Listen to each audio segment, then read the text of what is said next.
Góðan dag og verið velkomin á þennan 33. fund sveitarstjórnar Rangárþings ytra. Og ég ætla að byrja á því að fara við mætingu og þessi mætt er sá sem hér stendur, Eggert Valur, Margrét Harpa og Þórunn Dís og Viðar Már fyrir álista, Björk Grétarsdóttir, Eydís og Þröstur fyrir D-lista. Þröstur er varamaður Ingvars Pétur sem er fjarverandi í dag. Og einnig sitja fundi Jón Valgeirsson sveitarstjóri sem að skrifa fundargerð og Ösp Viðarsdóttir sem sér tæknimálin. Þá ætla ég að kalla eftir í hvort að það ykkur athugasemdir við útsend fundarboð. Það sýnist mér ekki. Og þá ætla ég að óska eftir því við fundin að það verði tekið eitt mál inn sem ekki fór út með dagskrárboðinu, sem auka mál á fundinu sem er fundargerð 12. fundar umhverfis hálendis og samgöngunefndar. Þessi geta samþykkt það, finnst það ekki að merki. Það er samþykkt, þannig að sá liður verður númer 16 á dagskrá fundarins á eftir fundargerðum skipulagsnefndar. Nú þá bara göngum við til dagskrár og förum í fyrsta lið sem er svona þessi hefðbundna smá yfirferð oddvita eða sveitarstjóra og það komi minn hlut í þetta skiptið að setja saman svona nokkra punkta en eins og ég hef sagt áður að þetta er auðvitað alls ekkert tæmandi og svona það sem að manni dettur í hug kvöldi fyrir fund, þannig að það er bara svona, þetta er svona smá yfirferð. Þannig að þetta hljóðar svona: skólastarf í sveitarfélaginu er komið vel af stað og gengur ágætlega. Vinnuhópur hefur verið að störfum á undanförnum vikum endurskoðun á breyttum áherslum leikskólastarfs og hefur hann nú lokið störfum. Nú er það verkefni stjórnar Odda BS og sveitarstjórnar að taka ákvarðanir forgangsröðun verkefna sem vinnuhópurinn leggur til. Eitthvað af tillögunum sem hópurinn lagði til þarf að taka til skoðunar í fjárhagsáætlunargerð sem framundan er á næstu dögum og vikum. Framkvæmdir við stækkun grunnskólans á Hellu ganga samkvæmt áætlun og er nú verið að óska eftir tilboðum í trésmíðavinnu innandyra í suðurbyggingu annars áfanga. Unnið hefur verið síðustu daga að fergingu nýs gervigrasvallar og er svo verkþáttur á lokametrónum. Eftir að þeirri vinnu lýkur þarf svæðið að síga í 4 til 5 mánuði áður en hægt verður að fara í loka verkþáttinn sem er að koma fyrir lögnum og gervigrasinu sjálfu. Haustfundur Odda var haldið síðastliðinn mánudag sem er árlegur samráðs- og upplýsingafundur með skólastjórnendum og foreldrasamfélaginu. Haldið var upp á 40 ára afmæli Sundlaugarinnar á Hellu þann 28. september síðastliðinn og við það tækifæri tekin í notkun nýr innrauður sánaklefi. Sýnt var meðal annars myndskeið sem Einar Kristinsson tók við opnun Sundlaugarinnar í október fyrir 40 árum og er ómetanlegt menningarefni. Virkjanaumræðan hefur verið í gangi á undanförnum vikum og afgreiðsla sveitarstjórnar varðandi framkvæmdaleyfi fyrir vegagerð og undirbúningsframkvæmdum við vindorku verið við Vaðöldu. Frá síðasta fundi hefur verið kærð og jafnframt hefur verið lögð fram stöðvunarkrafa vegna fyrirhugaðra framkvæmda. Sveitarfélagið hefur brugðist við og lagt fram athugasemdir vegna málsins. Fyrirhugaður aukafundur sveitarstjórnar þann 16. október næstkomandi þar sem fjalla verður framkvæmdarleyfis umsókn Landsvirkjunar vegna Hvammsvirkjunar. Nú þessa dagana er markaðsmenningar og jafnréttisnefnd að auglýsa eftir tilnefningum samborgara ársins 2024. Samborgari getur verið hver sá sem hefur á einhvern hátt þótt skara fram úr með störfum sínum í sveitarfélaginu. En þetta er í 3. sinn sem valinn er samborgari ársins, samhliða kaffisamsæti fyrir eldri borgara búsetta í Rangárþingi ytra. Sveitarfélagið tekur nú þátt í verkefninu Gott að eldast sem snýst meðal annars að veita skilvirkari upplýsingar hreyfiúrræði fyrir 60 ára og eldri og Rangárþing ytra mun halda utan öll hreyfiúrræðin á frístundavefnum suðurlíf.is. Suðurlið.is er ný frístunda og viðburða síða þar sem 5 sveitarfélög á Suðurlandi sameina krafta sína.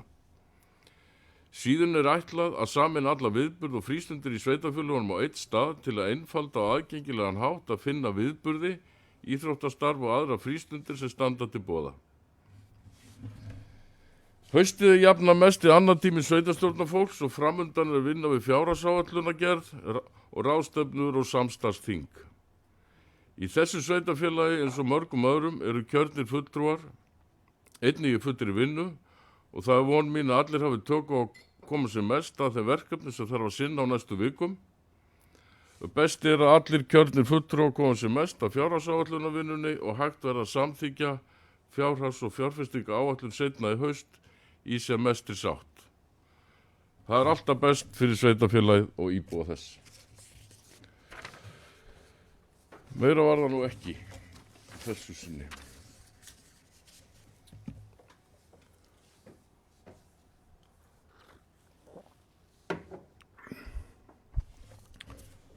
Við förum þá í lið 2 sem er tillaga að haldin verði aukafundur í sveitarstjórn þann 16. október næstkomandi klukkan 9 þar sem fjalla verður umsókn framkvæmdaleyfi frá Landsvirkjun vegna Hvammsvirkjunar og það er einnig tillaga að þó að aukafund sé að ræða þá verður hann sendur út í beinni útsendingu. Og kannski áður ekki orðið laust að þá er þessi dagsetning valin af því að sveitarstjórn Skeiða og Gnúpverjahrepps er að funda á sama tíma og við teljum það taktist rétt að þessar umsóknir séu afgreiddar samhliða. Ég ætla ekki orðið laust.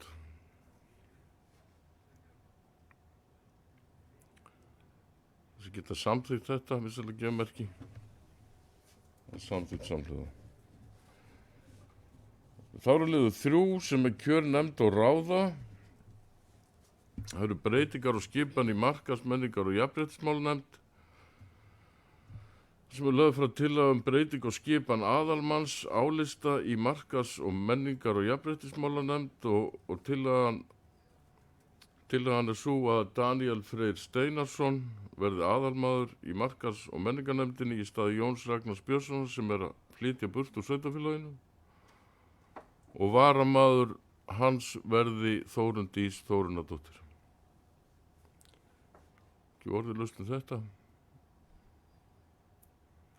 Þessi geta samþykkt þetta með að leggja merki. Það er samþykkt samhljóða.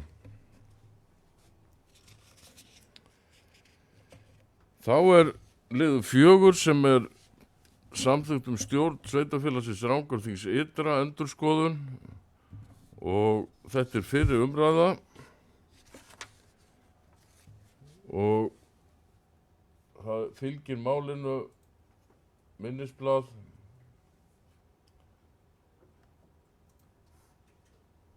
eða minnispunktar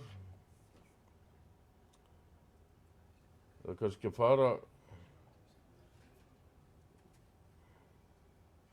fara kannski örstuð yfir það kannski að helsta í það sem að er verið að skoða.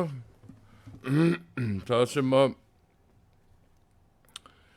sem að er á borðinu núna er sem sagt að við förum í það að stofna nýja nefnd. Það er nú ekki komið endanlegt nafn á nefndina en svona vinnuheiti hefur verið framkvæmd á eignarnefnd sem að myndi halda utan framkvæmdir og fjárfestingar, koma að fjárhagsáætlanagerð, vera með viðhald fasteigna. Ég reikna með því að ef við höldum áfram með þessar hugmyndir og förum í að vinna erindisbréf að fráveitumálin og vatnsveitan svo langt sem það nær, sem það skarast ekki mikið á við samráðsnefndina, að þeir málaflokkar blandist inn í þessa nefnd einhvern hluta. Þetta yrði eða við erum að vinna með það að þetta er í 3 manna nefnd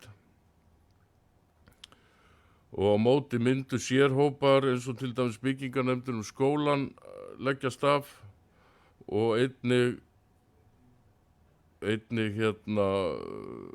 glemd að minnast á það að væntanlega færi málefni Rangárljós inn í þetta líka og sjálfur sér þau verkefni sem hafa verið á forræði byggðarráðs færu inn í þessa nefnd líka en svo ég segi það liggur auðvitað ekki fyrir neitt erindisbréf fyrir þessa nefnd ennþá og þetta er fyrri umræða.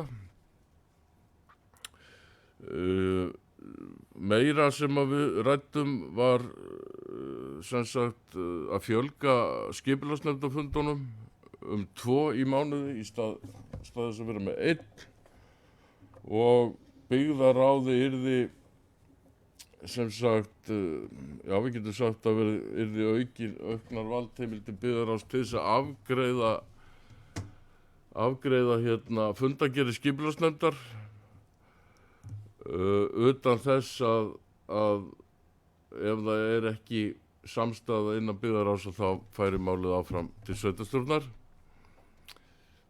Þetta kemur nú til út að það er svona kannski ekki mikið tilgangur með því að vera að fjölga fundum skipulagsnefndar ef við fjölgum ekki því sem á eftir kemur. Þetta er nú aðalmálið er nú að með þessum breytingum að leitast við að gera stjórnsýsluna skilvirkari og mál fái hraðari afgreiðslu.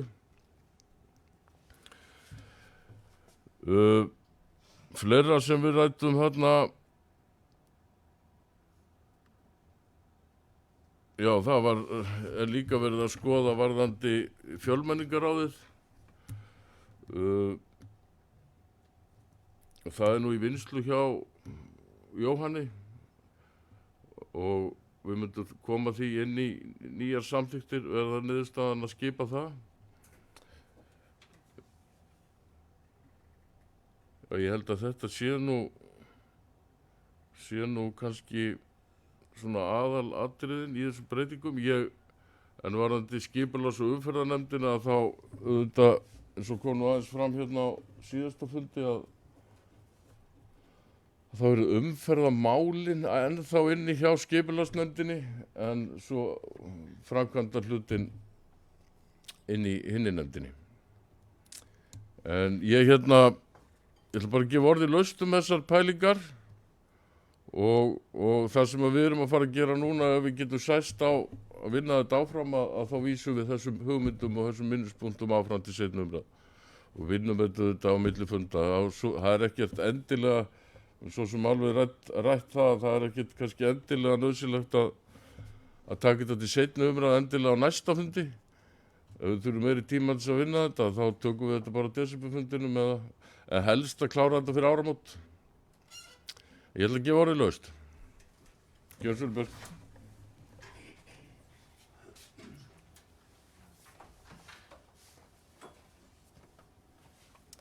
Já, takk fyrir þessa yfirferð. Mér langaði aðeins að koma inn á punkt númer 2 held ég að sé fjölda funda í skipulags- og umferðarnefnd. Það er kannski ekki endilega heima í samþykktum sveitarfélagsins fjöldi funda heldur í erindisbréfi en í núverandi erindisbréfi nefndarinnar þá þar fram með leyfi oddvita nefndin fundar með reglubundnum hætti í tengslum við fundi sveitarstjórnar eða eins oft og þörfur fyrir og verkefni kalla á. Tilvitnun lýkur. Þannig að þarna finnst mér bara vera heimild eins og hjá öðrum nefndum til þess að kalla til og boða auka fundi ef að þörf er á og ef fjöldi mála er með þeim hætti að þurfa að hafa auka fundi eða þarf að vinna eitthvað verkefni sérstaklega þá er heimild fyrir því í nú þegar. Þannig að ég svona spyr mig hvort að þetta sé endilega nauðsynlegt inn í þessa umræðu og síðan hefðum við líka sjá kannski svona samþykktirnar núverandi og með breytingum þannig að þetta væri svona takt til eiginlega nokkurs konar fyrir umræðu. Þetta er bara minnispunktar, bara mjög fínt að taka umræðum þá en við hefðum viljað sjá það.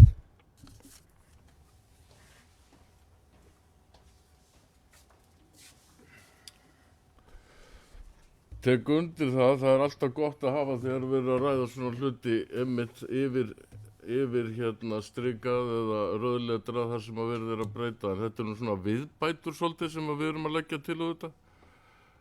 Þannig að það kannski á ekki við í öllu tilfellum. Vilt þú eitthvað bæta í þetta?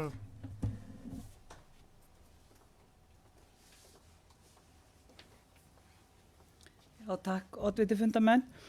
Ég tek undir það að þessi umræða er góð og mjög þörf og gott að hafa hana hreinskiptna og opna og í rauninni verður líka til þess að við svona leggjumst aðeins yfir þau gögn sem að nefndirnar okkar til dæmis hafa heimildir nú þegar til þess að vinna eftir.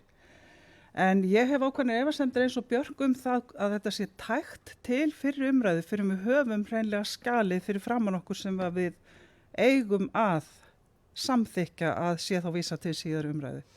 Þannig að mér finnst vanta í það að þarna séu gögn sem að séu hreinlega tæk til þess að fyrir umræðan sé gild því að það er til lítils unnið ef að þetta er komið til ráðuneytis og verkferðlanir hafa ekki verið kannski eins og skildi. Ég held að við séum að vísa þessu þá núna áfram til fyrir umræðu en ekki að samþykja það til síðar umræðu.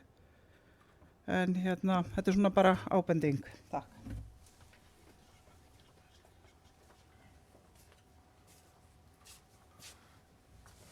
Já, það svo sem skiptir ekki öllu máli sko, hvort að við vísum þessu á næsta fundi, en eins og ég sagði áðan að þá eru þetta ákveðnir hlutir í þessum minnispunktum og þessum hugmyndum sem ekki í samþykktunum, þannig að það er nú ekki hægt að yfirstrika það sem ekki í samþykktunum, þannig að það er þetta bæta við, það er alveg hárrétt.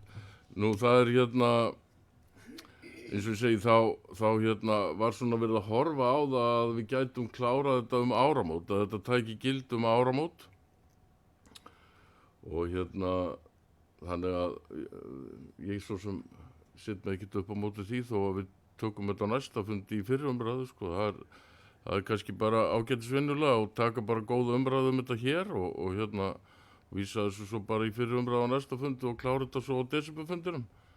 Samhliða við klárum fjárhagsáætlun, það er kannski bara ágætt. Eru fleiri sem vilja taka til máls?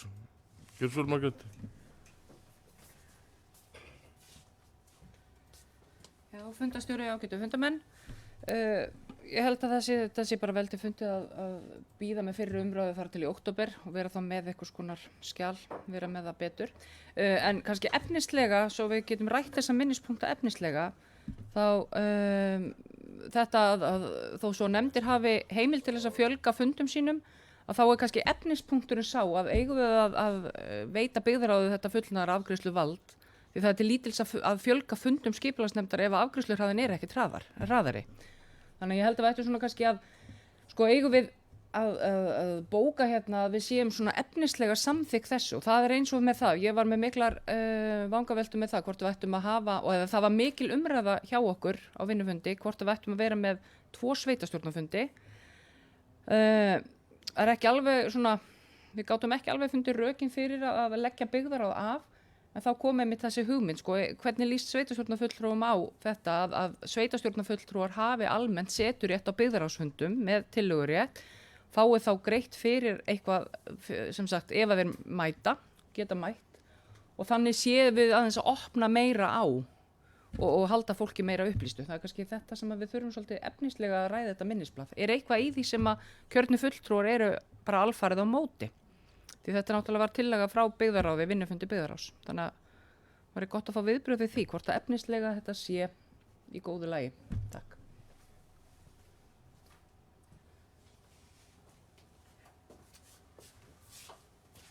Takk fyrir það Margrét, þetta var ágætispunktur sem ég glemd að minnast á áðan varðandi þessa hugmyndum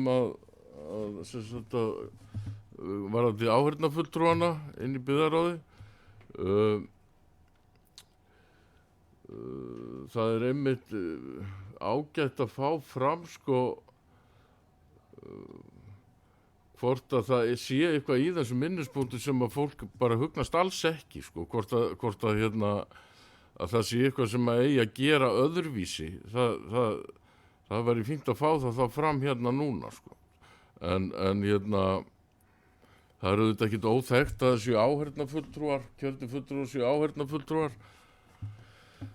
Kannski ekki algengt þar sem eru bara 2 framboð, en allavega hugmynd til þess einmitt eins og Margrét kom inn á að kannski svona, já, það má kannski segja að það sé að þeir sem að sitja í byggðarráði hverju sinni, þeir svona kannski eru betur inn í málum. Það bara þannig, það bara liggur í hlutarins eðli. Og þá kannski ekkit óeðlilegt að opna á þennan möguleika þó svo kannski fólk hafi kannski ekkit almennt tíma til þess að skipuleggja sig þannig að það geti setið þessa fundi. En allavega þá að opna á þennan möguleika. Við þurfum náttúrulega líka að skoða hvort það er og reyna að kostnaðargreina þetta eitthvað, hvort það er eitthvað í þessum breytingum sem að kallar á aukin útgjöld í stjórnsýslunni.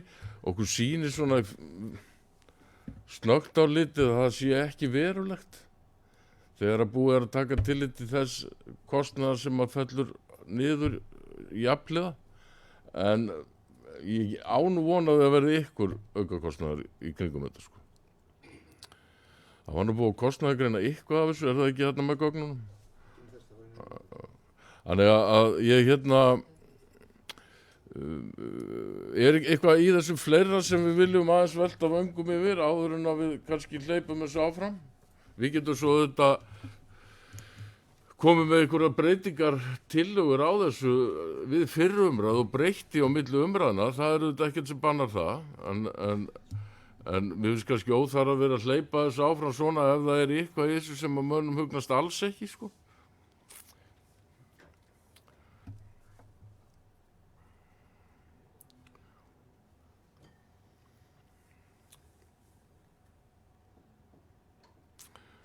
En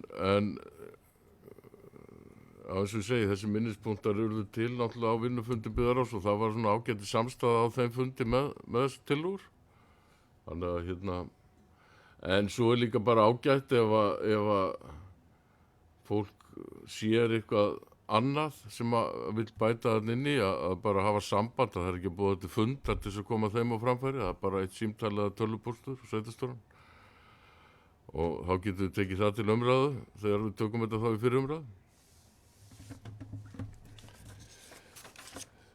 Þá ætla ég að í raun og veru ætlum við verðum þá ekki að fella þessa tillögum að vísa þessu til já. Erum við ekki að tala bara málið úrsett? Þetta er svona spurningin að við séum svona efnislega séu þessi minnispunktar. Það var laðið fram þessi minnispunktar, samþykkt að vinna máli betur og vísa málunum til seinni umræðu, nei til fyrri umræðu. Vinna málið vinna málið inn, já vinna málið inn í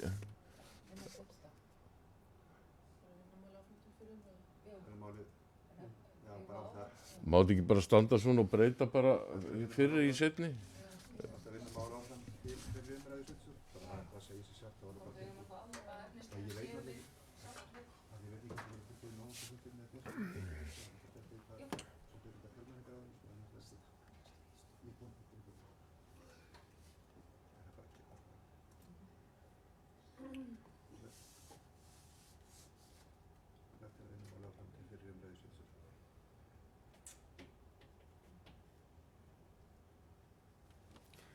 Þessi geta samþykkt þetta vinsanleggja merki. Það er samþykkt.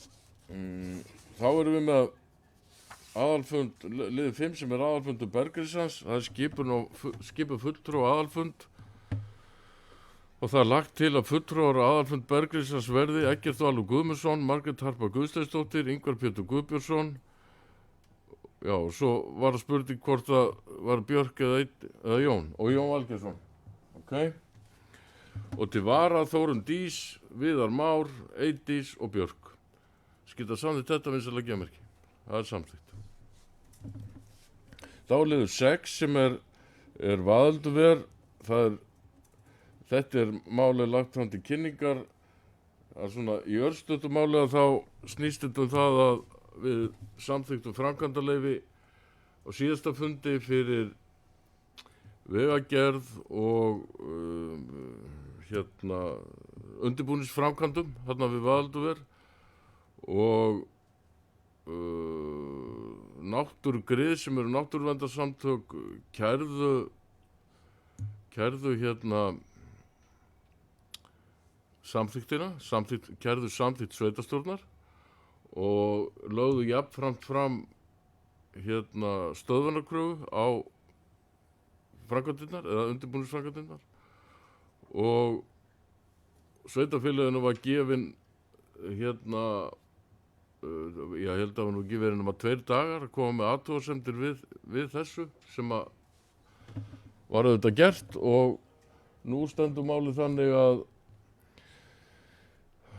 nefndin er væntanlega að taka afstöðu til stöðvunarkröfunar og athugasemda sveitarfélagsins varðandi þetta og Landsvirkjunar. Þannig að þetta er svona, það er verið að í raun og vera að bíða eftir hvað kemur út úr þessu, hvort að þetta stöðvast eða hvernig það er. Allavega, þetta er lagt fram til kynningar og auðvitað orðilaust ef ykkur vilja taka til máls. En eins og ég segi, það er ekkert þannig að frétta málun ennþá. En ég á von á því að nefndin taki afstöðu til stöðvunarkröfunar mjög fljótlega. Þó að hérna kæran vegna framkvæmdarleyfis samþykktarinnar taki eitthvað lengri tíma að fá út úr. En þetta er lagt fram til kynningar. Þá erum við í liði 7 sem er skipun íbúaráðs og það sem sagt bárust, það var auglýst eftir fólki til að taka þátt í þessu hérna íbúaráði og það bárust 7 framboð eða 7 sem sagt, það var auglýst úr Hólfunum, það var auglýst eftir íbúum úr Djúpárhreppi gamla, Rangahöllunum, Hellu og Holt og Landsveit. Og það bárust sem sagt 3 frá Holt og Landsveit, 3 frá Hellu, 1 úr Djúpárhrepp og ekkert úr Rangahöllunum, hérna, uppsett úr Rangahöll. Þannig að niðurstaðan er svo að vera bara með þetta 3 manna ráð, vera þá ekki með neitt af Rangahöllunum, fyrst að kom ekkert hérna framboð þaðan. Og það kom 1 framboð úr Djúpárhreppi, þannig að hann er bara sjálfkjörinn í ráðið. En við sitjum uppi með að vera með hérna að þurfa að velja úr varðandi hitt. Og það er engin, held ég, leið betri heldur en að draga bara einfallega það. Og við erum með 2 skálar hérna. Og það er bara, í annari skálinni eru bara nöfnin af þessum 3 sem að sóttum frá Hellu og í hinni skálinni eru nöfnin af þessum 3 sem að sóttum frá Holt og Landsveit. Og ef við ekki bara fá þetta hérna, bara vera hérna í beinni útsetningu, hafa bara spennu í þessu og fá hérna sveitarstjórnar til að draga og þá drögum við bara hérna fyrst. Þetta er Hella. Hella. Þetta er ég hverjum degi sem að gera þetta. Heyrðu, og þetta er aðalmaður á Hellu er hérna, yrði þá Bjarki Eiríksson og varamaður hérna yrði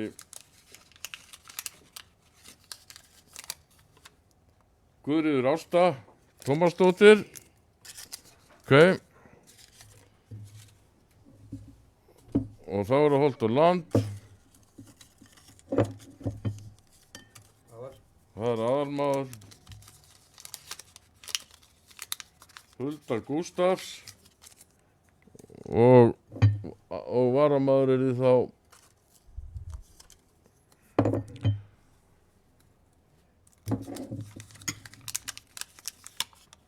Rebekka Stefánsdóttir. Þannig að það er tillaga að íbúaráði skipi Vilhjálmur A. Einarsson, Bjarki Eiríksson og Hulda Gústafsdóttir sem yrðu aðalmenn og varamenn yrðu Rebekka Stefánsdóttir og Guðríður Ásta. Ekki orðilust. Gjörðu svo vel.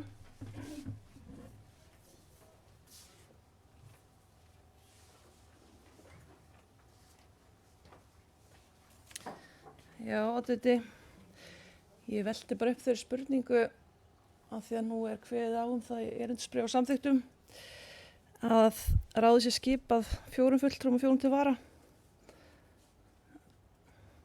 Þannig að er það í lagi að það séu bara 3?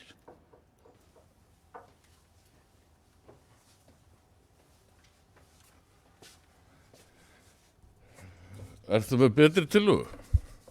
Það sótt enginn úr þessu hólfi, þannig að hérna, spurningin þín snýr að því hvort að þetta væri í lagi og ég lít bara þannig á að þetta sé bara í lagi. Og þetta er bara ákvörðun að gera þetta svona. Ekkert meira það að segja. Þessi geta samþykkt þetta, vinsamlega merki. Þetta er samþykkt, ykkur á móti. Samþykkt með 4 atkvæðum, 3 sitja hjá.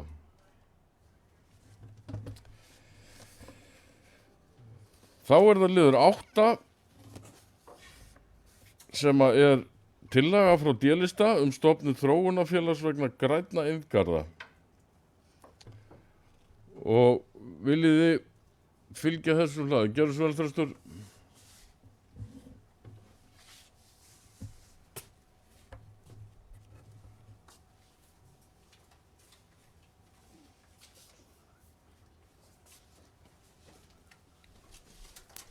Oddviti, ágætu fundamenn. Tillaga stofnun þróunarfélags vegna uppbyggingar grænna iðngarða á Strönd.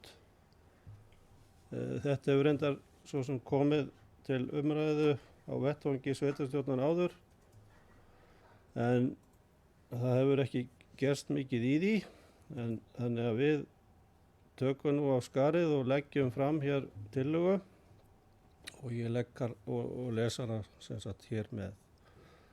Fulltrúar D-lista leggja til að stofnað verði þróunarfélag uppbyggingu grænna iðngarða á Strönd. Félagið hafi það markmið að vinna að uppbyggingu svæðisins, ganga til samninga raforkukaupin á svæðið, markaðssetningu og fleira. Og sveitarstjóra verði falið að undirbúa stofnun félagsins og leggja fyrir byggðarráð til nánari útfærslu. Mikilvægt er að markvisst sé unnið að því að byggja upp skipulagða grænna iðngarða á Strönd. Slík vinna krefst töluverðrar undirbúningsvinnu til að hægt sé að ganga til samningum og raforkukaupin á svæðið sem er eina af forsendum þess að það byggist upp. Er nauðsynlegt að til staðar sé félag sem geti með beinum hætti samið slíkt. Enda ljóst að sveitarfélagið getur ekki gert slíka samninga. Og félagið vinni að því að markaðssetja og kynna svæðið fyrir áhugasömum fjárfestum og að vinna að uppbyggingu þess og þróun til framtíðar. Og þetta leggja fram fulltrúar D-lista. Takk.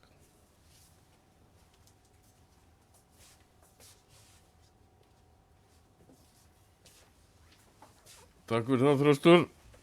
Þetta er sjálfsög ágætis tillaga, en ég get alls ekki tekið undir það að ekkert hafi verið gert. Sko, það hefur heilmikið verið gert í þessu máli. Og það er þetta bara alls ekki rétt að ekkert hafi verið gert. Ég mótmæli því bara hástöðum. En Jón, viltu útskýra þetta aðeins? Gjörðu svo vel.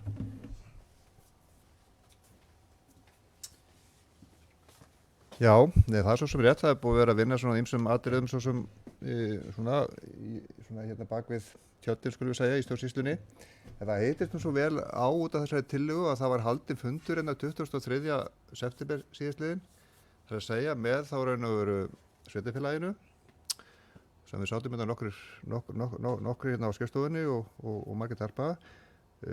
Fulltrúar Orkadíu sem sagt líka og svo fulltrúar Landsvirkjunar úr þróunardeildinni þar. Og það var nú eiginlega bara að vera að klára þetta núna síðustu dagana, svona ákveðið minnisblað af þessum fundi. Það sem var verið að setja upp ákveðið plan, svona hvernig við myndum vinna áfram með málið. Og það er einmitt í þessu minnisblaði, ef ég man þetta nú rétt, þá verið einmitt verið að tala þróunarfélag og ákveð svona stigskiptingu á verkefnunum, hvernig við myndum fara inn í þetta verkefni sem er virsulega langhlaup og þarf að koma að ýmislegt út orkukaupendum, flutningsaðilum og markaðssetningu og fleira. Þannig að það bara fyrir næsta byggðarráðsfundi liggur fyrir þetta minnisblað, þar sem þá held ég bara búið að setja þetta bara ágætlega saman svona þessa ferla sem við sjáum vera að gerast þá í þessu öllu saman og þá getur pólitíkin ekki ákvörðum að hvernig það þá svona smegi sig inn í verkefnið en að því að þetta eru þetta svolítið langhlaupsverkefni.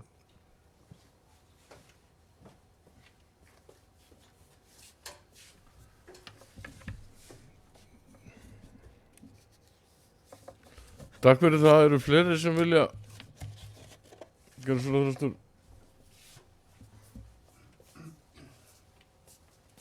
Bara óttuði ágætu fundamenn, bara til þess að árétta að við vitum náttúrulega að það er búið að gera heilmikið en við erum fyrst og fremst bara að koma með þetta til þess að dundra inn og stofna þetta þróunarfélag til þess að starta þeim hluta. Við vitum að það er svo sem ýmislegt verið að gera en það er kannski akkurat núna startið.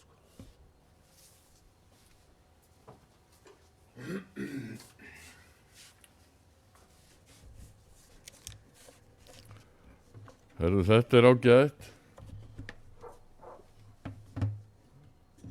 Eigum við ekki þá að hleypa þessu, ef það er ekki fleiri sem vilja, eigum við ekki að hleypa þessu til nánar útvarslunni byggðaráð? Er það ekki ásættanlegt til frekari umfjöllunar í byggðaráði?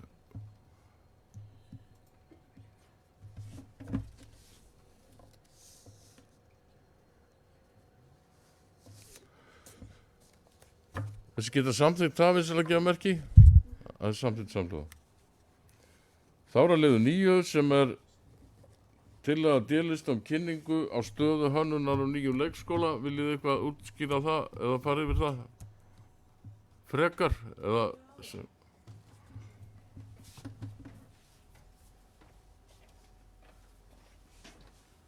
Já, þetta er aðeins að fylgja eftir. Við bara óskum eftir að fá hönnuðinni á nýjum leikskóla inn á fund til okkar til þess að bara sjá hver staðan er og svona og þar með fylgir líklega og vonandi Tómas líka, við myndum vel hitta hann hér á vettvangi sveitarstjórnar hjá sveitarstjórn og ég held að þetta sé bara mikilvægt fyrir okkur öll til þess að vera svona vel inn í þessum málum, þessum stóru og miklu framkvæmd.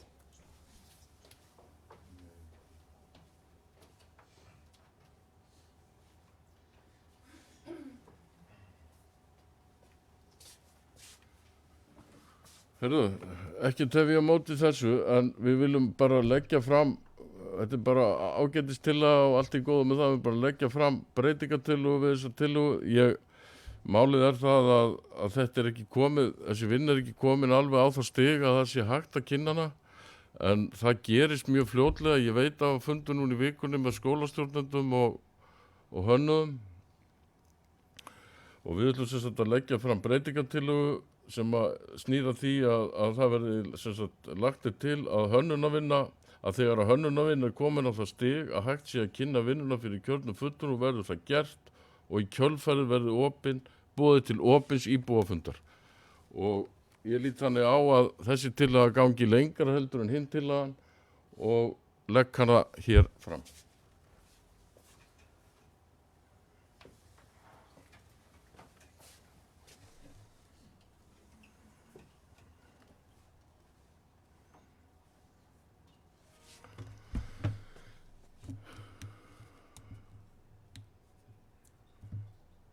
Ykkur sem vilja tjá sig, gjör svo vel.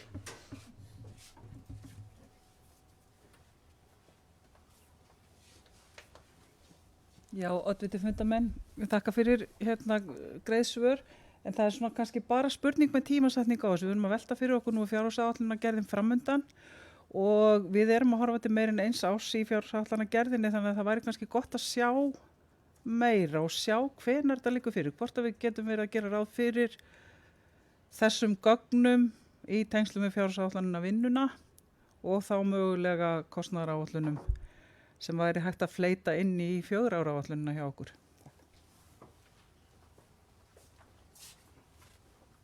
Eitt af því sem vakir fyrir okkur að gera þetta svona er einmitt að funda þetta áður heldur en næsti reglulegu fundur sveitarstjórnar verður sem verður ekki fyrir í nóvember. Þannig að þetta verður búið að taka þessa fundi fyrir þann tíma, ég fullyri það. allavega að saka þeim upplýsingum sem ég hef. Þannig að þó að verið ábyggilega eitthvað púsla koma þessum fundum öllu saman. Það eru þetta fullt af mikið af fundum á næstu vikum, en við finnum út af því. En þessi fundum verður áður heldur en næstu fundur, reglulegu fundur sveitarstjórnar verður. En ég ætla að byrja þessa breytingartillögu upp, þessi geta samþykkt hana vissulega ekki að merki, en samþykkt samhljóða. Þá er liður 10 sem er til að délist nýja göngubrú á Ellu. Þetta er nú komin til umræðu hér í gegnum árin áður, ykkur viljiði fylgja henni úr hlaði. Gjör svo vel.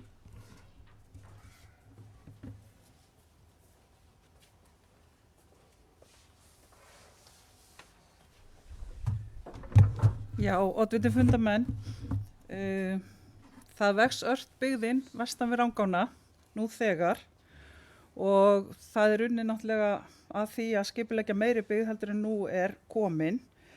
Þannig að tillaga okkar er svo að sveitarstjórn Rangárþing ytra gerir ráð fyrir fjármagni á árinu 2025 vegna hönnunar og nýrri göngu og hjólabrú yfir Ytri Rangá sem er tenging við fyrirhugað íbúahverfi á Bjargstúni. Og ef ég fæ að lesa á þetta greinargerð með þessu, þá hljóðar hún svo: ný göngu og hjólabrú sem að tengir saman þéttbýlið á Hellu við nýtt fyrirhugað íbúahverfi á Bjargstúni er nauðsynlegt til þess að tryggja samfellu þéttbýlisins og til þess að auka möguleika íbúa til útivistar. Þá er slík brú mikilvægt öryggisatriði fyrir börn og leið til og frá skóla eða innan þorpsins. Fulltrúar D-lista lögðu á fundi sveitarstjórnar 14. desember 2022 fram tillögu að hefja vinnu við undirbúning brúarinnar. Samþykkt var að vísa málinu til skipulags- og umferðarnefndar og sveitarstjóra falið að fylgja málinu eftir. Nú eru liðin 2 ár og engar upplýsingar hafa komið fram þá vinnu. Nú þegar styttist í uppbyggingu á Bjargstúni er afar mikilvægt að nauðsynlegur undirbúningur við brúna sé komin nægilega vel á veg, enda brúin mikilvægur liður í að gera hverfið aðlagandi til uppbyggingar. Og undir þetta ritum við 3 Þröstur, Eydís og Björk.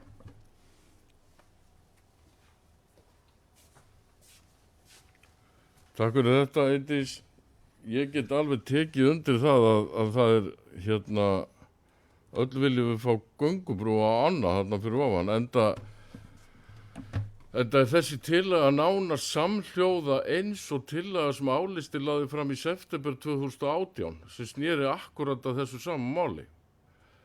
Og ég fullyri það að hún er svona nánast orðrétt eins. En svo er spurningin með forgangsröðunina. Við erum í skipulagsvinnu upp á Bjargstúni. Henn er ekki lokið, hún er á lokametrunum. Við höfum eftir að sjá fyrir endan á fráveitu málum þar. Við höfum líka eftir að sjá fyrir endan á hvernig okkur gengur að selja lóðir þarna. Og kannski væri nú rétt að gera einhvers konar þarfagreiningu á því hvort að það er eftirspurn eftir yfir höfu lóðum þarna, þó svo að göngubrúin að mínum dómi þurfi kannski ekkit endilega að vera tengd við uppbyggingun upp á Bjargi. Það er mjög gott að fá göngubrú þarna yfir bara til þess að styðja við bara útivist og annað á svæðinu. En allt er þetta spurningu forgangsröðun. Og við þurfum náttúrulega líka að spá svolítið í hvaða framkvæmdu við erum. Við erum í stór framkvæmdu, við erum að byggja við skóla, við erum í löngu tímabærum endurbótum upp á Laugalandi, við erum að byggja nýtt íþróttavallarsvæði og við sitjum uppi með götur og gangstíga á Hellu sem eru illa farnar og við þurfum að fara í. Þannig að verkefnin eru endalaus. Það þarf bara að taka ákvörðun að forgangsraða þeim.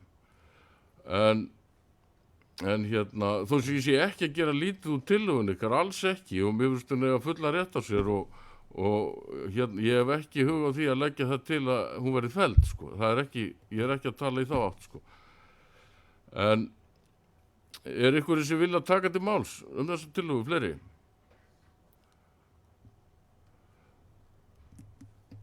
Þá ætla ég að leggja til að við vísum þessari tillögu inn í fjárhagsáætlunarvinnunni í haust og þá tökum við bara hreinskipta umræðum það hvort að við ætlum að bíða með þetta í 1 ár, sjá aðeins fyrir endan á hvernig þróunni verður upp á Bjargstúni eða hleypin áfram. Ég legg til við vísum þessu til gerð fjárhagsáætlun. Geta samþykkt það. Það er samþykkt samhljóða.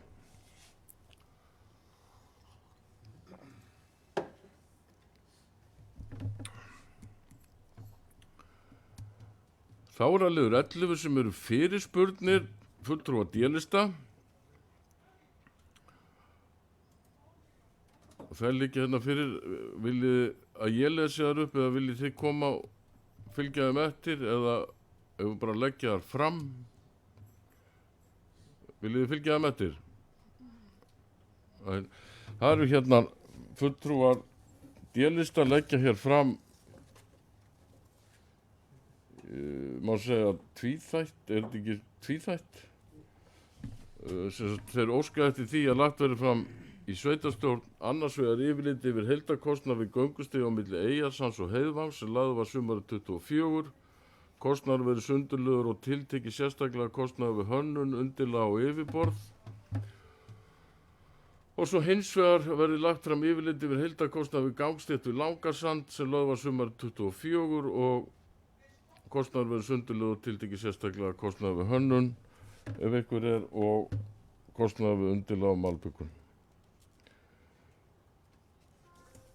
Og ég legg til að þessu spurningu verði laða fram hérna svör við þessu spurningum á næsta fundi sveitarstjórnar. Sem geta samþykkt það vinsamlega merki. Það er samþykkt. Þá er hér liður 12 sem er kynningamál. Það er umsagnarbeiðni frá allsherjar- og menntamálanefnd Alþingis námsgögn. Það er lagt fram til kynningar. Og þá erum við með fundargerð byggðaráðs, 30. fundur og við tökum út úr þeirri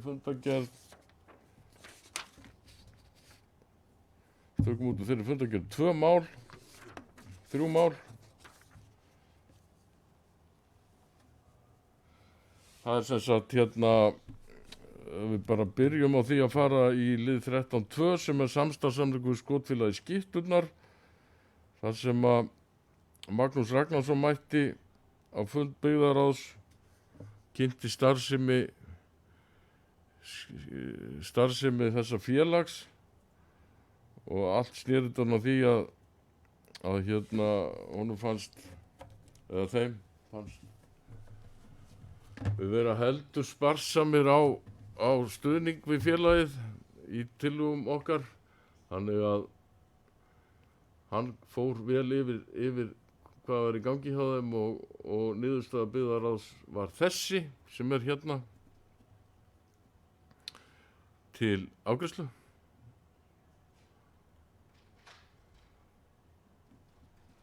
Það er enginn sem kveður sér hljóðs, þannig að ég ber Gjörn Sveinbjörg.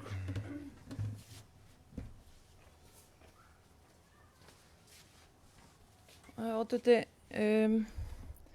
bara til upplýsingar skilst að hafa verið aukinn fjöldi iðkenda á hérna 18 ára yngri sem hefði hýft þetta upp og væntanlega fleira. Er eitthvað gæti eitthvað fara aðeins yfir það hvað það er sem að því að þeir fengu, ef ég man rétt, 500.000 í fyrra styrk og nú er verið að gera samning við það. Upphaflega, eða síðast var talað 700.000 og nú er þetta komið 1,3. Er þeir með komið eitthvað meira fram æskulstarfið þeirra eða hvað er það meira en bara aukinn fjöldi iðkenda sem að útskýra þessa hækkun? Takk fyrir það, Björg. Ef ég man þetta rétt ég man ekki töluna af iðkendunum hérna úr Rangárþingi, en það var ótrúlega 17, það var ótrúlega mikið og það má kannski segja, ég tala bara fyrir mig að þegar hann var búinn að fara yfir starfsemi þessa félags þá komið mér svolítið óvart hvað þetta er öflugt félag og auðvitað var svona eitt af hans rökum með því óska eftir svona aðeins hærri fjárstuðningi frá okkur var þetta samanburðurinn við Eystra. Þeir eru að styrkja þetta mun hærri upp að heldur en við erum að gera, ég man ekki þessa tölu. Sömu fjárhæðin leggja til húsnæði og annað slíkt og hann allavega náði alveg að samfæra byggðaráð að tillagan frá því haust hafi verið svona frekar lítil félög. Margrét Gjörsvel. Já, fundastjóri ágætu fundamenn. Kannski svo ég bæti líka við varðandi einmitt, af hverju eigum að vera auka þessa fjárhæð, þá er það náttúrulega heilmikil uppbygging í gangi og þetta er svona á brauðfótum þetta félag og er verið að reyna að byggja upp hérna upp á Geitasandi. Mjög svona metnaðarfull uppbygging þar. Annað sem hann nefndi sem að mér fannst líka tikka þarna inn, það er að þau eru að fara á stað með, var ekki raf, þau eru að rifja þetta upp að því er ekki með glærita fyrir fram mig, þetta var varandi þeir eru að kaupa búna til að setja upp á Laugalandi og hérna á Hellu eða annarkvort eða hvoru tveggja. Bógfimi, það var bógfimi, já takk fyrir. Þannig að það er svona, þau er alveg að reyna að vera með starf hjá okkur þó svo við getum ekki konkrétt boðið húsnæði á Hellu eða annars staðar í sveitafélaginu. Enda salurinn á í Rangárþingi eystra sem er þar, hann er bara fínn, það kannski þurfi ekki 2 slíka sali, en þau eru að reyna að vera með starf og gott starf á báðum stöðum. Og svo vissulega búum við að því að skotæfingarsvæði sem er bara mjög flott og gott, það er hérna í okkar sveitafélagi. Þannig að takk.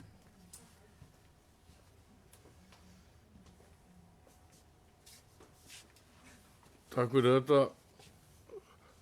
Svo ég ætla kannski bæta við þetta ef að minni brestur mér ekki að þá hérna held ég að við komum fram á þessu fundi að skot íþróttasambandið eða iðkend, sko þetta er 4. stærsta sérsamband á Íslandi, skotíþróttir, sem að kom mér eiginlega alveg opna skjöldi. Ég held að vera ekki svona öflugt starf í þessum geira, en allavega þá liggur þessi tillaga hérna fyrir að samþykkja afgreiðslu byggðarráðs að stuðningur við félagi verði 1300.000. Þessi geta samþykkt tæmislega merki, það er samþykkt. Þá er liður 13.5 sem er viðaukar. Jón ætlar að fara örstutt yfir það, gjörðu svo Jón.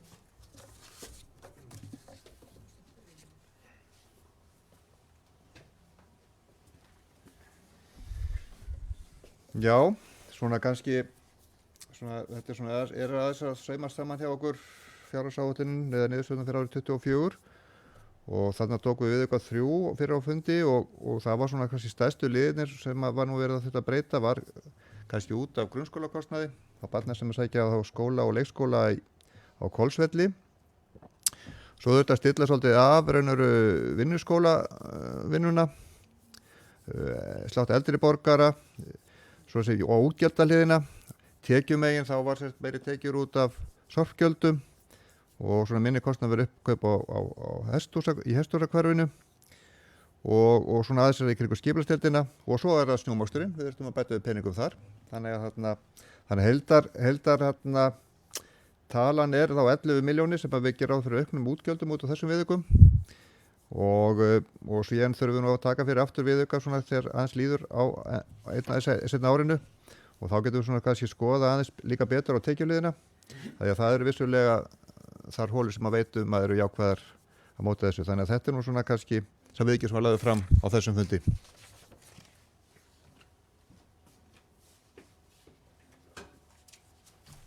Takk fyrir það, Jón.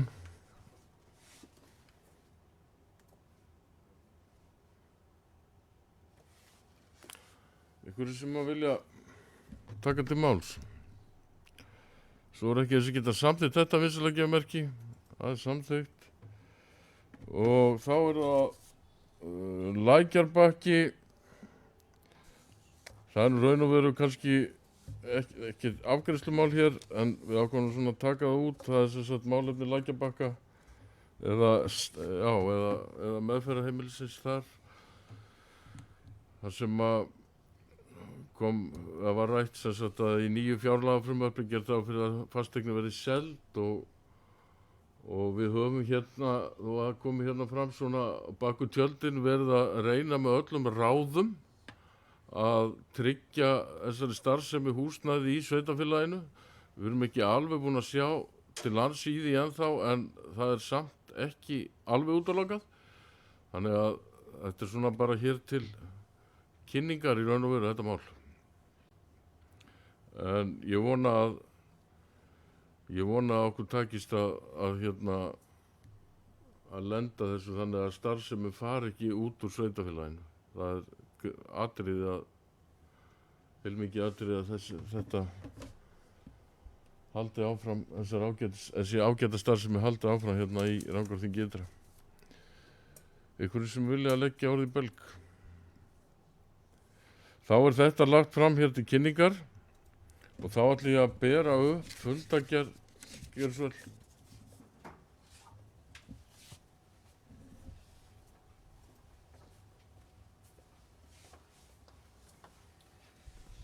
Já, oddviti fundamenn, það er varðandi 7. lið fundargerðarinnar að við viljum bara svo sem leggja áherslu þar á að við ákvörðun á álagningu prósentu fasteignaskatts og annara fasteignagjalda sem að taka mið af fasteignamati verði horft til þess líkt og síðustu ár að lækka prósentuna þannig að áætlaðar heildartekjur af viðkomandi skattstofni hækki að hámarki sem að nemur vísitöluhækkunum milli ára. Við erum svona bara að brýna okkur til dáða í því að huga að hagsmunum íbúa okkar og fyrirtækjaeigenda og hafa þessa vinnureglu í heiðri eins og við gerðum á síðasta ári við fjárhagsáætlanagerð. Takk. Takk fyrir það, Eydís. Ég var nú ekki búinn að bera upp fundargerð byggðarráðs. Ég var að taka þarna þessi 3 mál sem við tókum út úr fundargerðinni en allt í góðu, þetta var bara fínt. En nú ætla ég að bera upp fundargerð byggðarráðs á öðru leyti en þessum 3 liðum sem við tókum út. Og Eydís er búin að koma og brýna okkur til dáða að skattpíningi íbúana á næsta ári, þannig að ég tek bara undir það. Gjörðu svo vel, Björk.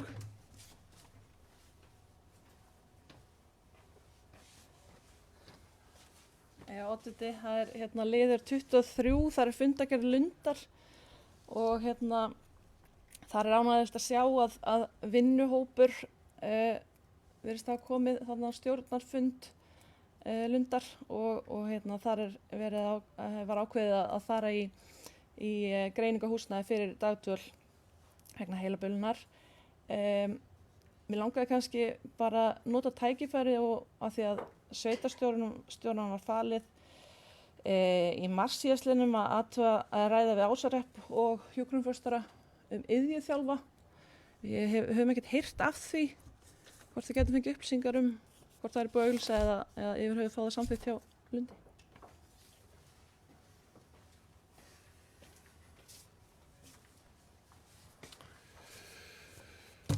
Takk fyrir þetta, Björk. Ég veit ekki hvort það er mikið að frétta af þessu máli. Já, þetta er bara, vilt þú, Margrét, eitthvað fara yfir þetta? Gerðu svo, Margrét.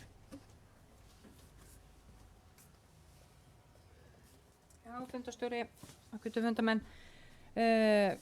Kannski bara til upplýsinga þá er ráðgert að næsti stjórnarfundur verði núna næstkomandi mánudag á Lundi þar sem að þessi mál þessu tengt verða áfram rædd og við ákváðum á síðastu stjórnarfundi að óska eftir fjármagni í að láta þarfagreina þess kjallarann og reyna að koma húsnæði á Lundi og með svona möguleika á því hvort það sé möguleiki að koma þar fyrir dagdvöl.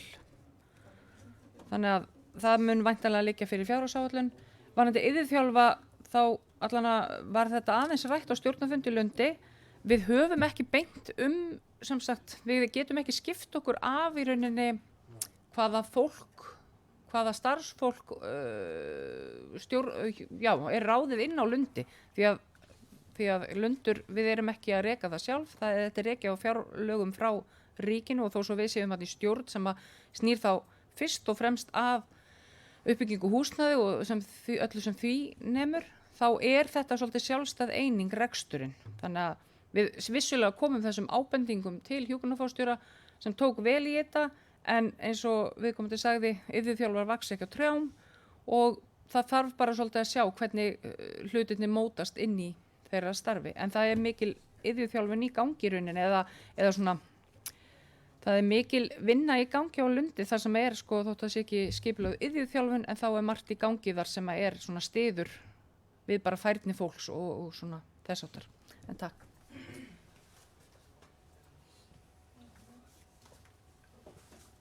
Takk fyrir þá kannski aðeins þessu tengt að þá hafa verið í sambandi við okkur aðilar sem hafa áhuga fyrir uppbyggingu hérna í kringum Lund og þeir eru einmitt að koma, þeir eru búnir að koma hérna og hitta okkur hérna á vinnufundi og þeir koma til fundar við stjórn Lundar næsta mánudag þar sem að það er svona í umræðunni, þeir svona hafa sýnt áhuga að fá þarna ákveðna byggingarreit sem að hefur nú verið eyrnamerktu stækkun á Lundi þannig að þetta er svona, það þarf að ræða þetta svona í svolítið hreinskiptið sko, hvort við hefum að vera að fórna því plássi undir íbúðir eða svona. En þetta er allavega, það er svona ýmislegt að gerjast þetta í kringu Lund og það er bara gott og ég get ekki farið mjög nánar út í það þegar óskuðu nú eftir því þessir aðilar að þetta var nú svona aðeins onni í skúfu á þessu stigi en ég get alveg sagt að hér og það er ekkert leyndarmál og það eru áhugasamir aðilar sem vilja byggja upp hann í kringum Lund. Spurningin er hjá okkur að við megum ekki hleypa málunum þannig áfram að allir stækkunum möguleika Lundar verði úr sögunni í langri framtíð þannig að þetta er svona bara allt í deglunni. Í vinnslu, er það ekki vinsælt orð að segja að hlutinni sé í vinnslu? Er fleira í fundargerð byggðar á sem þið vildu ræða? Gjörðu svo vel.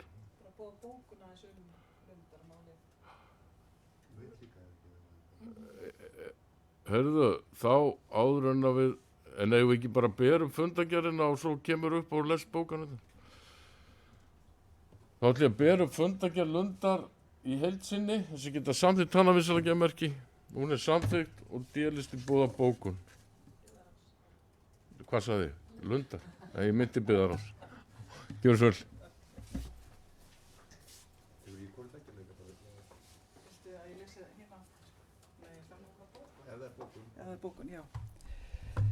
Já, það er bókun délista vegna 23. liðar í fundargerð Byggðarás frá 25. september 2024. Fulltrúar délista fagna því að nú sé unnið að því að koma upp dagvistun fyrir fólk með heilabilun og tengda sjúkdóma á hjúkrunar- og dvalarheimilinu Lundi. Líkt og tillaga délista bar með sér og síðari umræður í sveitarstjórn er þjónustan afar brýn. Þau skref sem nú er verið að stíga eru afar mikilvæg í þá átt að koma þjónustinu á og þróa hana þannig áfram að við getum boðið sem besta þjónustu og bætt lífsgæði þessa hóps sem að hér ræðir og aðstandendur þeirra. Undir þetta ritum við 3, Björk, Eydís og Þröstur og síðan erum við með bókun þarna vegna 7. liðarins. Fulltrúar délista leggja áherslu á að við ákvörðun álagningar prósenta fasteignaskatts og annara fasteignagjalda sem að taka mið af fasteignamati verði horft til þess, líkt og síðustu ár, að lækka prósentuna þannig að áætlaðar heildartekjur af viðkomandi skattstofni hækki að hámarki sem að nemur vísitöluhækkun á milli ára. Og undir þetta ritum við 3, Björk, Eydís og Þröstur. Takk.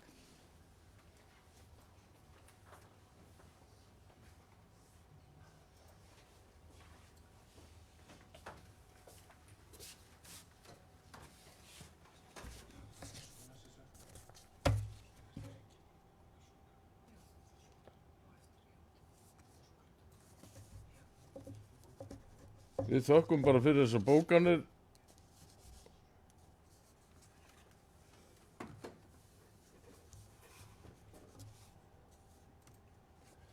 Þá erum við komin að fundargerð skipulags- og umferðarnefndar.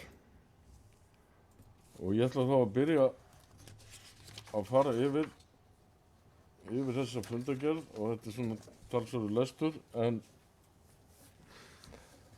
já,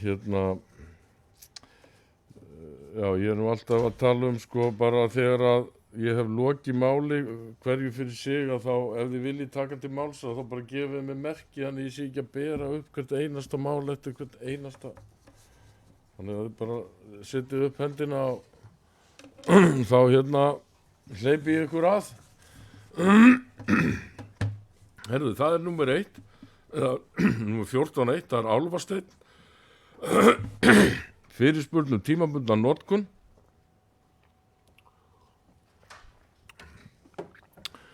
Það sem nefndi gerir ekki athugasemdir við umsóknina og veitir henni almennt jákvæða umsögn, en telur mikilvægt að gott samráð sé haft við lóðarhafi íbúðabyggðin áður en lengri haldið.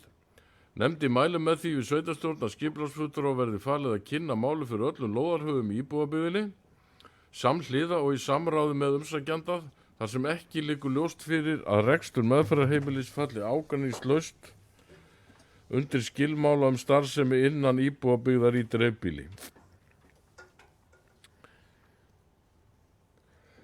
Og það er lagt til að þessi niðurstaða verði samþykkt.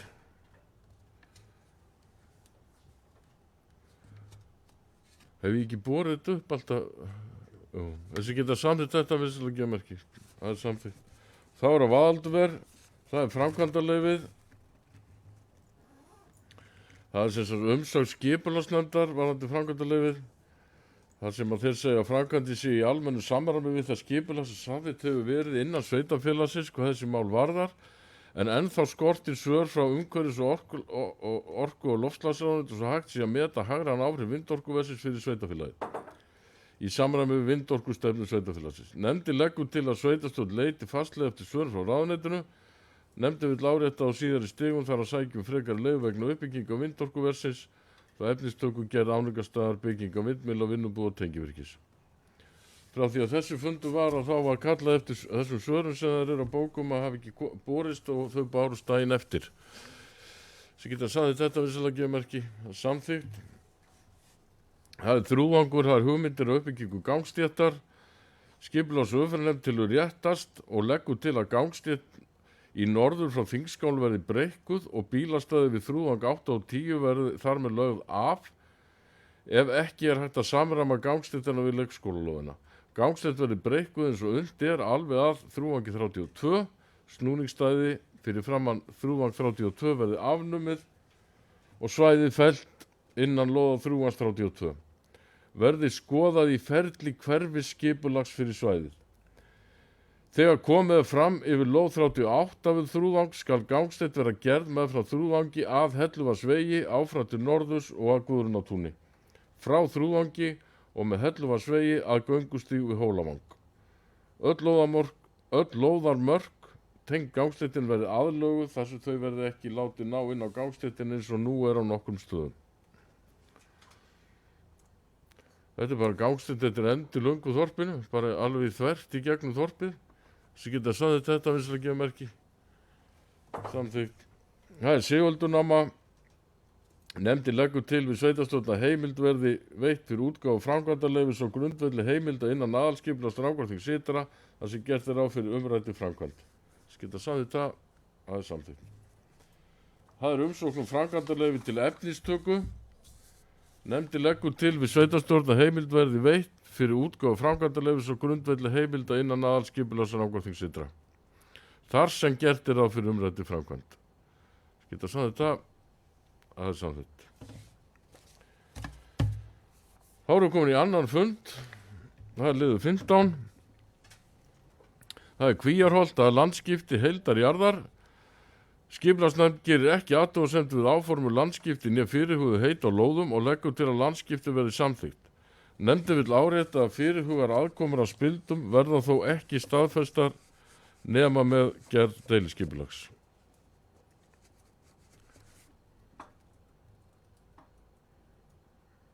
Það er kannski ég svona aðeins leggja orði í belg eins og með þetta að það væri þetta mjög gott fyrir nefndina að fá upplýsingar jafnframt sko hvað standi til að gera. Það er þú veist að vera óskað til landskiptum en það kemur ekki fram ætla menn að vera með frístundabyggðarna, ætla menn að óska svo eftir íbúasvæði eða að kannski við komum fram á fundinum og hafa ekki verið bókað. Koma fram á fundinum á þess að vera bókað. Þetta er góð. Þeir sem geta samþykkt þetta vinsamlega gefa merki. Það er samþykkt. Kaldakinn, landskipti, Hrafnaskjól og Kaldakinn 2C. Nefndin gerir ekki athugasemd við áfram landskiptinni fyrirhugað heit og lóðum og leggur til að landskipti verði samþykkt. Nefndin vill árétta fyrirhugaðar aðkomur að Spildu verða þó ekki staðfesta nema með gerð deiliskipulags. Skita samþykkt það er samþykkt. Efra Fjallaland 23 landskipti. Nefndin gerir ekki athugasemd við áformum landskiptinni fyrirhugað heit og lóð og leggur til að landskipti verði samþykkt. Skita samþykkt það er samþykkt. Grenja 2 landskipti. Grenjabakki. Nefndin gerir ekki athugasemd við áformum landskiptinni fyrirhugað heit og lóð og leggur til að landskipti verði samþykkt. Geta samþykkt það er samþykkt. Þá er það Vaðalduver, það er kæra vegna ákvörðun sveitarstjórnar lagt fram til kynningar, við fórum yfir þetta áðan. Nú, það er liður 15-16 sem er umferðamál. Ég ætla ekki að lesa þetta allt saman. Þetta er kannski, þið eru með þetta alls saman hjá ykkur. Það er gatnamót Heiðváns og Þingskála, það er Langisandur við Dinnskála, Baugalda, setja upp spegla, Ártún á Hellu, Hámarsaði við Útskála, umferðarmerkingar á Laugalandi, Spegill við Sporðöldu og nefndin leggur til að sveitarstjórn taki þessi atriði til umfjöllunar og rýningar í tengslu við framkvæmdaráætlun. Þannig að við munum, ef ekki að samþykkja það að vísa þessu til fjárhagsáætlunar og vinnunar í haust, þessum atriðum. Skylda samþykkt það vinsamlega gefa merki. Það er samþykkt. Það er búð 3, það er deiliskipulag. Nefndin samþykkir að veita heimild til deiliskipulagsgerðar og leggur til að falli verði frá lýsingu þar sem skipulagsáætlun samræmist stefnu aðalskipulagsins. Nefndin vill árétta að Vegagerðin þarf að samþykkja fyrirhugaða tengingu við Hafsveginn. Skylda samþykkt það vinsamlega gefa merki. Það er samþykkt. Meiritunga 4, umsóknum deiliskipulag. Nefndin samþykkir að veita heimild til deiliskipulagsgerðar og leggur til að falli verði frá kynningu lýsingar þar sem skipulagsáætlun samræmist stefnu aðalskipulags. Samþykkt það. Svo er það flokkun landbúnaðarlands. Nefndin leggur til að farið verði yfir verkefnið á sérfundum. Þetta var sem sagt á dagskrá fundarins og þetta er tímafrekt mál, þannig að nefndin leggur til að það verði funda sérstaklega þetta mál. Þessi samþykkt aðvinnslega gefa merki. Það er samþykkt. Þá er það Hvammsvirkjun, það er umsóknum framkvæmdaleyfi.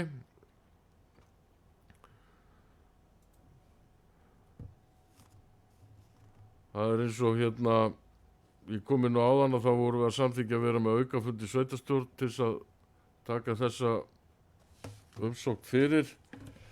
Nefndin er sem sagt búin að fara yfir þetta og segir að framkvæmdin sé í samræmi við skipulagsáætlanir og úrskurð og álit skipulagsstofnunar og nefndin leggur til við sveitarstjórn að samþykkja framlagða umsóknum framkvæmdaleyfa á grundvelli heimild aðalskipulags, gildandi deiliskipulags, umhverfismats framkvæmdarinnar, matsskýrslu framkvæmdaaðila auk annarra fyrirliggjandi gagna og upplýsinga og með vísan til framlagða greinagerðar sem unnin er í sameiningu fyrir Skeið- og Gnúpverjahrepp og Rangárþing ytra. Lagt er til að sveitarstjórn samþykki greinagerðina sem umsögn sína við framlagða umsókn.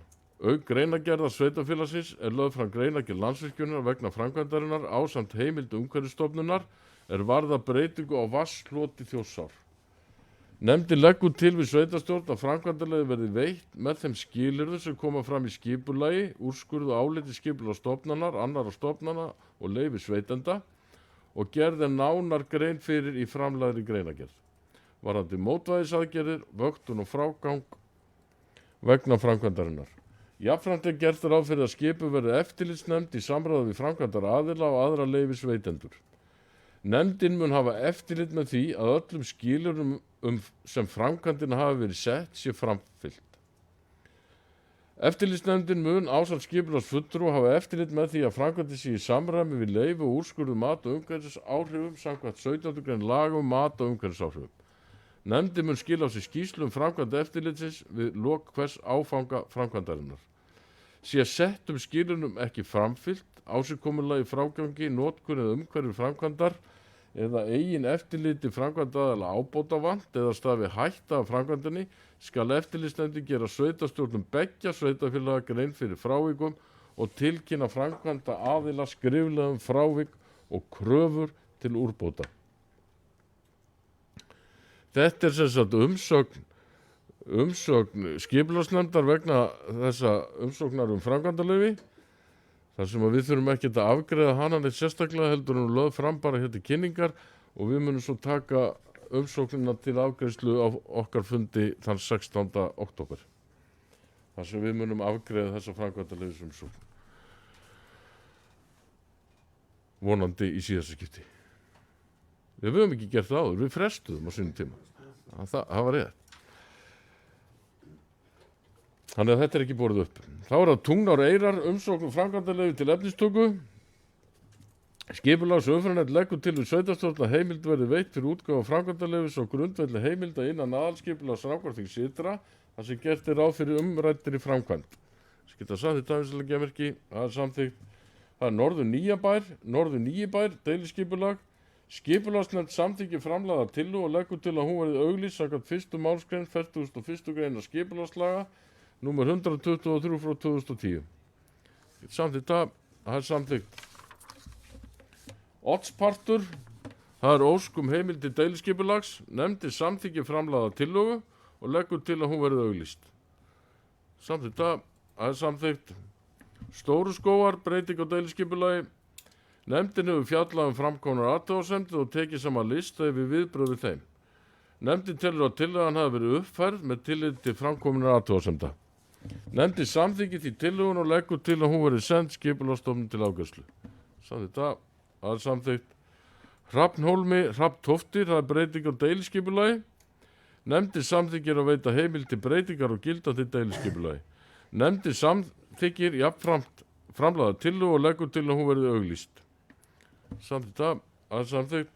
Minnivallanáma, breyting í aðalskipulagi. Nefndin gerir ekki athugasemdir við fyrirliggjandi lýsingu og leggur til að hún verði send til umsagnar og kynnt samkvæmt 1. málsgrein 30. grein skipulagslaga. Kynning lýsingar skal standa í að minnsta kosti 2 vikur talið frá birtingu auglýsingar á heimasíðu sveitarfélagsins og í staðarblaði eða nánar tiltekið frá 10. október til og með 24. október 2024. Samþykkt það er samþykkt. Það er Gaddstaðir, íbúasvæði. Breyting á aðal- og deiliskipulagi. Nefndin hefur fjallað framkomnar umsagnir við lýsingun og telur að taka beri tilliti þeirra við gerð tillögunar. Varðandi ábendingum hringtorg á móti Rangárvallavegar og Suðurlandsvegar. Vill nefndin benda á að vegna umferðar öryggis telur vegagerðin ekki ákjósanlegt að staðsetja hringtorg á umræddu stað og hefur sveitarstjórn tekið fullt tilliti þess við vinnslu fyrirliggjandi skipulagsáætlunar. Samþykkt það er samþykkt.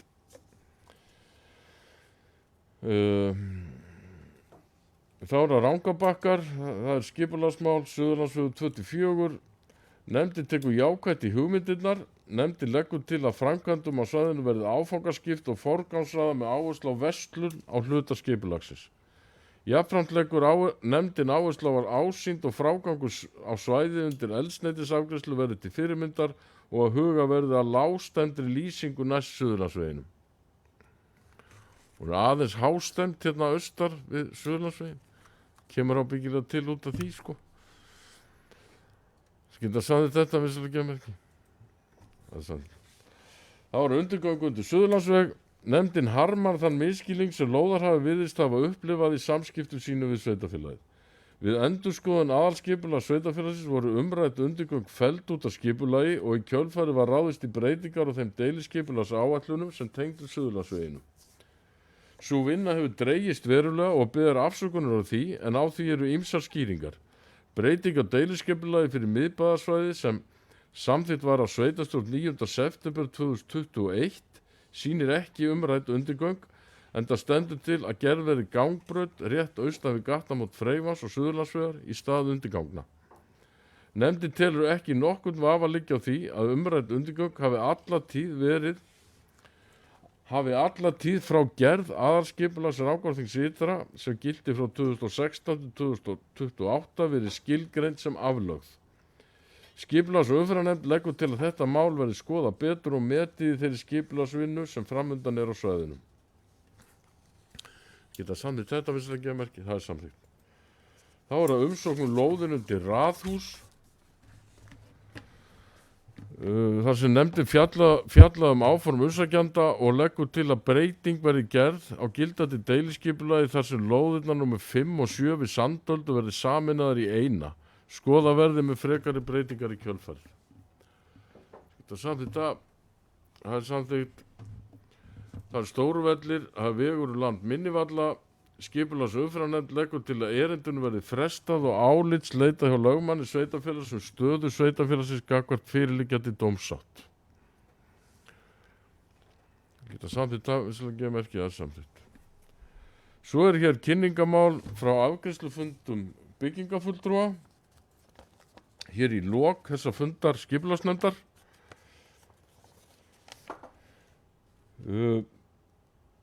Þá erum við með hérna lið 16 sem er afbrigðamálið sem við ákváðum að taka hér inn og það er sem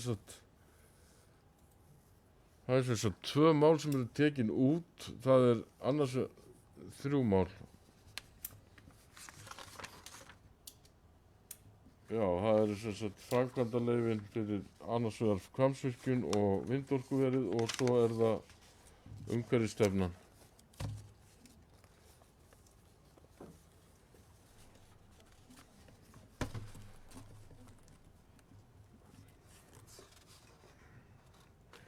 Já, þetta er tekið auðvitað út.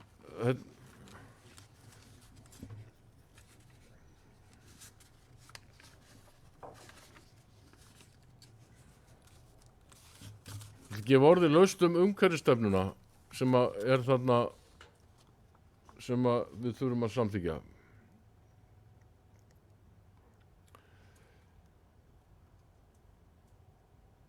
Það er enginn sem vil taka til máls þannig að ég legg til að við samþykjum stefnun og vísum henni til áfram til þurfti ekki að fínpúsa eitthvað, voru ekki að tala það? Já, að sveitarstjóra verði falið að gera aðgerðaráætlun til þess að fylgja væntanlega því sem stendur í stefnun eftir, það hlýtur að vera ástæðan. Nú, ég heyrði að það er áhöld það hvort við þurfum að taka þessi framkvæmdaleyfi sérstaklega fyrir því að þetta eru umsagnir, það er ekki verið að samþykkja eitt í neitt. Ég held ég sé ekkert að lesa þetta upp núna. Ég held að þetta liggur fyrir væntanlega þegar við tökum máli fyrir inn í sveitarstjórn þann 16. og þá held ég að sé kannski ástæða til að við getum farið vel yfir umsagnir bæði umhverfisnefndarinnar og skipulagsnefndarinnar varðandi þetta. Það er ekki tillaga, nein sérstök tillaga frá nefnd, þau eru þetta bara að lýsa sínum athugasemdum eða umsögnum hvað var umhverfisþáttir. Skipulagsnefndin er að bóka það að framkvæmdin samræmist skipulaginu sem er á svæðinu. Umhverfisnefndin bókar ýmsa þætti hvað varðar umhverfisþætti og ég held að við sé bara ástæða til þess að fara bara betur í þessar umsagnir nefndana bara þegar við tökum þetta fyrir inn í sveitarstjórn 16. í staðan fyrir að vera að lesa þær upp hér.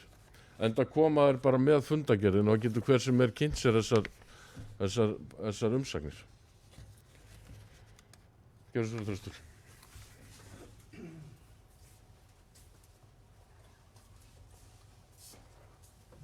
Ágæti fundarmenn, ég tek bara undir þetta sem Oddviti var að segja. Ég velti aðeins fyrir mér í umsögn nefndarinnar kemur fram, þetta er ítarlegt og það er verið að taka úr greinagerðum og fylgigögnum sem að nóg er af og menn hafa verið að lesa í gegnum tíðina. En ég velti fyrir mig bara í þessum nefndastörfum hvort að menn þurfi að hafa þennan málskrúð allan á þess að ég sé að gagnrýna eitthvað en þannig að sé menn þurfi að leggja fram svona niðurstöðu náttúrulega og vísa þá í þau gögn sem að fyrir liggja en mér finnst bara eina sem að vantar í þetta kannski að það er gamalt slagur frá Framsóknarflokknum að allt er vænt sem vel er grænt. Þannig það er svona verið að tala dálítið mikið af grænu orku og alls konar skilgreiningum en sem er kannski ekki alveg þörf í þessu tilfelli. Takk. Þetta er svona ábending. Takk fyrir þetta. Ég er ekki alveg sammála síðasta ræðumáli. Mér finnst svona bókun frá fagnefnd eins og umhverfisnefnd vera góð og mér finnst hún sýna það að nefndin er að vinna faglega og mér finnst umsagnir beggja nefndana varðandi þetta vera góðar, bara svo það sé komið fram og það er ekki síðan er þetta framkvæmdarleyfi, það er ekki fagnefndirnar sem að gefa út þetta framkvæmdarleyfi, heldur er það sveitarstjórn sem gerir það og ef að nefnd eins og til dæmis umhverfisnefnd hefði engar skoðanir á stórvirkjun sem hefur verið að fara að byggja í byggð, þá leiði mér nú bara efast hvað við hefðum við umhverfisnefnd að gera yfir höfuð. En þetta er nú bara mín prívat skoðun sem að ég legg hér fram. En allavega þá höfum við þennan háttinn á, við tökum þessar umsagnir enn betur fyrir á fund okkar 16. október þegar við tökum þetta til endanlegrar afgreiðslu þetta framkvæmdarleyfi. Og þá held ég að sé bara eftir að bera upp fundagerð umhverfisnefndar í heilu lagi.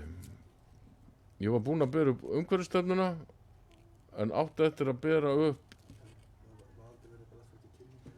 þetta eru kynningamál þessi tvö og ég ber upp fundagerð umhverfisnefndar sem geta samþykkt hana vissulega gefamerki.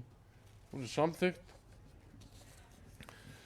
og þá förum við hérna í nokkra fundagerðir og ég veit ekki, þetta eru sem sagt, það er sorstuðin, það er markas- og menningamálnefndin, Oddi, kannski ómikið að bera þetta allt saman upp í einu. Og það eru vinnufundir, ég er bara að gefa orði laust þessar fundagerðir, við getum bara að gefa okkur tíma ef það er eitthvað í það sem þið viljið fara yfir. Ég vek kannski sérstaklega áhuga á fundagerð, já,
þá ætla ég að bera upp þarna lið 1 í fundagerðinni sem að snýra að ráðningu verkefnastjóra farsældar.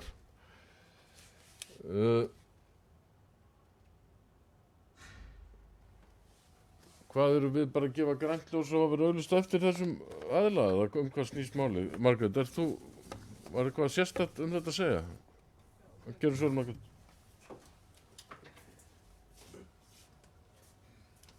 Já, fundarstjóri, starfsfólk, þessi tillaga er komin frá forstöðumanni félags- og skólaþjónustu og starfsfólki hennar og þetta er nú svolítið svoleiðis að það næst ekki utanumhald að innleiða farsældina nægilega vel. Þannig að það er talið að það sé fjármagn sem að sveitarfélögin þau fá fjármagn til þess að innleiða farsældina og það er bara rauninni þarf að veita heimildina til þess að fara á stað með þetta. Væntanlega verður þetta ekki, við erum ekki að tala um að þetta sé starf til frambúðar, þetta verður jafnvel bara ráðið einhver verktaki eða leitað eftir einhverjum tilbúðum hvað það varðar. Þetta er ekki hugsað sem framtíðarstarf af eilífu, heldur tímabundið verkefnastjórn til að koma þessu innleiðingu kominni af stað. Í dag er hún svolítið munaðarlaus. Þannig að takk, vonandi útskýri.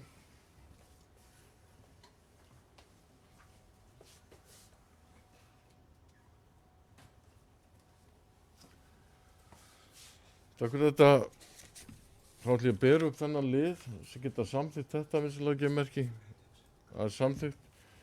Svo er kannski að lokum þarna í fundargerð heilbrigðisnefndar, það er ég er nú bara að játa það, ég hef ekki kynnt mér þessar fyrirhugaða breytingar alveg í hörgul en ég bara vek athygli á þessu, ef þið viljið kynna ykkur þetta. Þannig að það er þetta aðalfundur heilbrigðisnefndarinnar hérna í tengslu við hérna SARS-þingið sem verður einhvern tíma núna seinna í haust. Þannig að bara til upplýsinga, ég veit ekki, hef ekki svo sem, það sé nú ekki ykkur órói út af þessum breytingum, hefur nú með skilst það nú.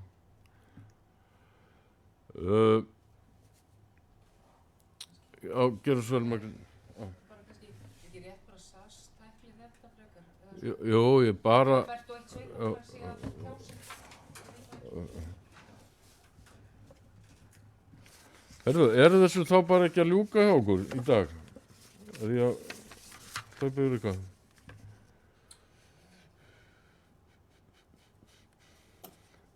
Þessar hérna fundargerðir eru lagðar fram til kynningar og þarnast ekki hérna samþykktar.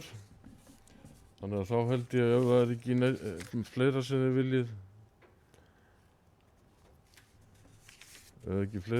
viljið hérna tjá okkur að þá hérna þakka ég ykkur bara fyrir prýðilegan fund og segi þessum fundi slitið.